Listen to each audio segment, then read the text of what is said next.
In the same way that you can look at property and say, what is the highest and best use of this piece of land? You can do the same thing for yourself. And you can start to really think carefully, what are your highest and best ways to give value in the world? Even when you feel low, you can still go. Even when you feel slow, you can still go.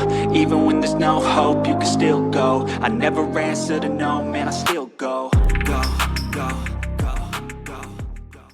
My name is Dave Espino, your online course and marketing coach with over 900,000 students in 190 countries around the world. After doing over $140 million in sales of my courses and coaching, I'm here to help you achieve financial independence with your course and coaching business. If this sounds awesome to you, then you've got to get your free newsletter down at the link below. Now let's get into today's video. Today I want to talk about a concept that I call highest and best use. Now this term is used in real estate, and it's used to determine what is the best use for a piece of property. For example, you might have an empty lot, and maybe the only thing you can do on that empty lot based on the state or the city that you're in is put a park on that lot. So you have a park and it has a certain amount of use to that park or a certain amount of value. But let's say that that property is zoned for a single family home, right? You can now have a single family home on that property and it has a higher value, let's say. What if it's zoned for apartment building and you can have a 10 or a 20 or 30 unit apartment building on that property? As you can see, you're starting to go higher and higher in value based on the value that it provides the community or the value that it provides as a piece of land. What if that land is zoned for an office building? Right? Now you can have an office building with, let's say, 100 offices, a tall building with 100 offices. Now that property has much higher value to the community, to the world. It's providing a lot more jobs. It's providing a lot of opportunities and so on. Well, in the same way that you can look at property and say, what is the highest and best use of this piece of land? You can do the same thing for yourself. And you can start to really think carefully. I like to think on paper. I like to have a pad of paper and just start thinking and writing down what are your highest and best ways to give value in the world. What is it that you're an expert at? What is it you're super good at? And it's a good idea to write them down because sometimes your highest and best use is a combination of those things. So, for example, let's say that you're really good at writing and you're really good at sales, but it never occurred to you that writing for sales is a thing that you could do really well. Now, in the marketing world, we call that copywriting, right?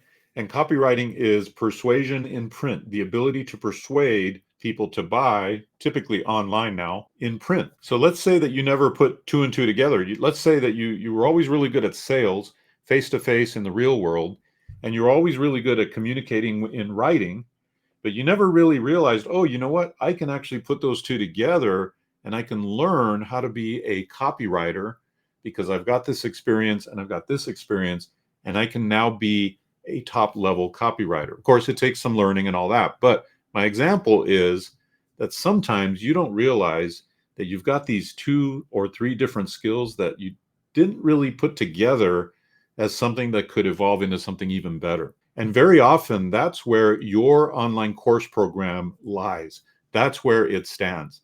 And that's where your highest and best, let's call it use, or let's call it highest and best value to the market exists. And you didn't even really think about it. You thought, well, I'm really good at sales, or, oh, I'm really good at writing, but you never put those two together. Okay. Now, this is an example where you are going to want to sit down and write down all these things and think about what you're best at and the different things that you're best at. And now what you're going to be able to do is put together a higher ticket program because you are now the office building, meaning you have now risen to your highest and best value that you can provide the market. And when you do that, that's the beginning of a high ticket program. Because now with your high ticket program, you can teach everything you know. And then with coaching added to it, you can now help people at a much higher level by being their coach and helping them through things that they don't know and that they would like to solve, resolve, or improve in their business or in their life. So I wanted to bring this to you so that you understand the idea of highest and best value. Just like a piece of property can have a higher and higher and higher value to the world, you can have a higher and higher and higher value to the world. Therefore, you can charge a lot more for your skills and your abilities. Now, you can charge a good amount for an online course where people just take the course, but they don't get any additional help from you. But if you really want to go big, then you're going to want to have coaching attached to it. And in other videos, I'm going to share about how I set up my coaching programs and how it works so that you don't take up a lot of your time in providing the coaching, but your students, your prospects, your customers get a tremendous amount of value as well. So if you enjoyed this type of video, I bring these out all the time. Make sure you subscribe to our free newsletter right here, because that's where you're going to get the latest videos, strategies, AI tools and resources, everything that's here to benefit you and help you in your course and coaching business. Thanks for joining me. We'll see you next time.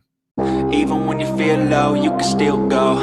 Even when you feel slow, you can still go. Even when there's no hope, you can still go. I never answer to no, man, I still go. Go, go.